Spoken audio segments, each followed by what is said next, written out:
News state में आप सभी का स्वागत है। आधे घंटे के इस बुलेटिन में आपको सियासत और आपके सरोकार से जुड़ी हर बड़ी खबर दिखाएंगे। सबसे पहले बात राजनीति की करेंगे, जिसमें आपको बताएंगे कि दिग्गजों को घेरने की रणनीति क्यों बन रही है। आंकड़ों और तर्कों के साथ पूरा विश्लेषण करेंगे। इसके साथ ही बाघों में वर्चस्व की लड़ाई की वजह भी बताएंगे, जबकि नक्सलियों ने कौन सी बड़ी साजिश रची थी, इसकी भी पूरी जानकारी आपको देंगे। तो आइए शुरू करते हैं। खबर तो यह है,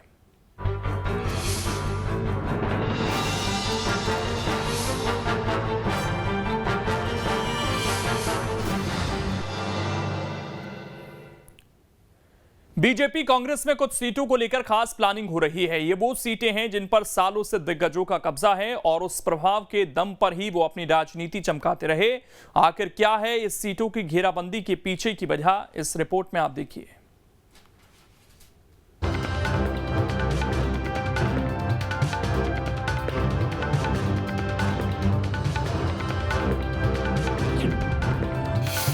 दिग्गजों की घर में ही होगी घेरेबंदी।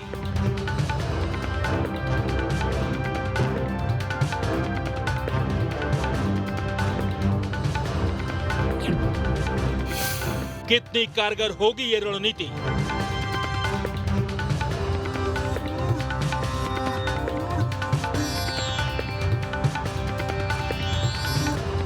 जिन सीटों के दम पर दिग्गजों की दहाड़ कायम है, अब उन्हें वही चित करने का प्लान है। बीजेपी कांग्रेस दोनों ने कुछ सीटों पर ऐसी चक्रव्यूह की रचना की है जिसे भेदना शायद दिग्गजों को भारी पड़ जाए। आपको कुछ सीटों के बारे में बताते हैं कि आखिर वहां क्या तैयारी है और घेरेबंदी के पीछे कारण क्या है। तो इस फेहरिस्त में पहला नाम है राघवगढ़ का। 1962 से अब तक 13 चुनाव हुए, सिर्फ 2 बार दूसरे दल जीत पाए, लेकिन बीजेपी कभी नहीं जीत पाई। 1977 में दिग्विजय सिंह उतरे थे। इसके बाद ये सीट परिवार की होकर रह गई। बीजेपी सिंधिया समर्थकों का इस्तेमाल कर रही है। राघवगढ़ पर कब्जे से बड़ा संदेश जाएगा, इससे दिग्विजय सिंह का प्रभाव कम होगा। इसी तरह दूसरी सीट है छिंदवाड़ा की। छिंदवाड़ा को कमलनाथ का किला माना जाता है। 1977 से अब तक 11 चुनाव हुए, 7 बार कांग्रेस, 4 बार बीजेपी जीती। 2018 में कमलनाथ यहीं से उपचुनाव लड़े थे। बीजेपी छिंदवाड़ा में ही कमलनाथ को उलझाना चाहती है ताकि वो दूसरे इलाकों को कम समय दे पाए। छिंदवाड़ा जीतने से 2024 में भी काम आसान होगा, क्योंकि लोकसभा की इस सीट पर कांग्रेस की ही जीत होती रही है। अब बात बीजेपी नेताओं की। खुरई को भूपेंद्र सिंह का गढ़ माना जाता है। 1951 से अब तक 15 बार चुनाव हुए, 6 बार बीजेपी, 7 बार कांग्रेस जीती, 2 बार अन्य दल जीते। भूपेंद्र सिंह का इलाके में कद बढ़ता रहा है। इस सीट पर घेरेबंदी की कमान दिग्विजय सिंह के हाथों में है। दिग्विजय सिंह मजबूत चेहरे की तलाश में है। इसी तरह सुर्खी को कांग्रेस का गढ़ माना जाता था। अब तक 16 बार चुनाव हुए, 9 बार कांग्रेस, 4 बार बीजेपी की जीत हुई है। 2018 में गोविंद सिंह राजपूत ने पाला बदला, जिसके बाद अब वहां बीजेपी का पलड़ा भारी है। कांग्रेस सुर्खी को जीतकर पुराना हिसाब बराबर करने की तैयारी में है। कुछ इसी तरह की और भी दिग्गजों की सीटें हैं, जहां पर दोनों ओर से घेरेबंदी की तैयारी हो रही है। भारतीय जनता पार्टी 365 दिन 24 घंटे जनता के समक्ष रहती है और प्रत्येक कार्यकर्ता जो चुनाव में जाता है उसके लिए पूरा संगठन काम करता है। मुझे लगता है कि जो चुनावी मेंढक हैं या जो पॉलिटिकल टूरिज्म के लिए निकल कर आते हैं कांग्रेस जैसे लोग, उन्हें इसकी आवश्यकता है कि वो इस पर मंथन करें कि किस रणनीति से जाएंगे। पर जो स्थिति कांग्रेस के अंदर बनी हुई है, सज्जन सिंह जहाँ जा रहे हैं वहाँ पर पुण्यतिथि के कार्यक्रम में प्रत्याशी का ऐलान करके आ रहे हैं। कमलनाथ जी ने तो जो दुर्गति करके रखी है पूरे संगठन की, वो हमारे सामने है। और बंटाधार जो स्वयं स्वीकार चुके हैं कि जहाँ जहाँ जाते कांग्रेस के वोट कट जाते हैं, उन्हें 60 सीटों का प्रभार दिया है। तो मुझे लगता है कि निश्चित तौर पर कांग्रेस विशेष रणनीति लेकर भी आए और उसे आवश्यकता भी है। भारतीय जनता पार्टी पूरी तरीके से निराश हो चुकी है, क्योंकि उनके यहाँ जो है कर्नाटक की हार से हताशा फैली हुई है। इसलिए जो हमारे दिग्गज जो नेता हैं उसके पीछे जो है पड़ने के लिए जो है घेराबंदी कर रहे हैं। उससे क्या है, हमारे कार्यकर्ता पूरे मध्य प्रदेश में इतने मजबूत हैं कि उससे इसका कोई असर पड़ने वाला नहीं है। जो भी असर पड़ेगा भारतीय जनता पार्टी के नेताओं पर पड़ेगा, क्योंकि इनके 75% मंत्री चुनाव हार रहे हैं।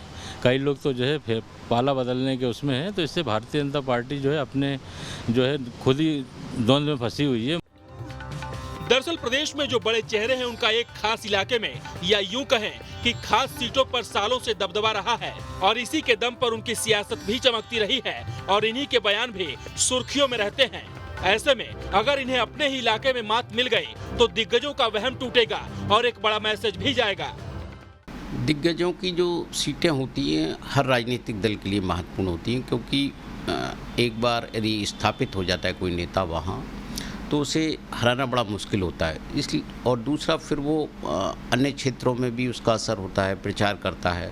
तो रणनीति यही होती है कि किसी तरह से दिग्गजों को घेरा जाए ताकि वो अपने क्षेत्र के बाहर प्रचार के लिए ना निकल पाएँ। इसके लिए उम्मीदवार बहुत ज़रूरी होता है। कई बार तो एक उपयुक्त उम्मीदवार मिल जाता है, लेकिन सामान्यतः ये होता है कि उम्मीदवारों के अभाव के कारण दिग्गज लगातार जीतते जाते हैं। हालांकि ऐसी तैयारी पहले भी होती रही है, लेकिन इस बार की तैयारी कुछ अलग है।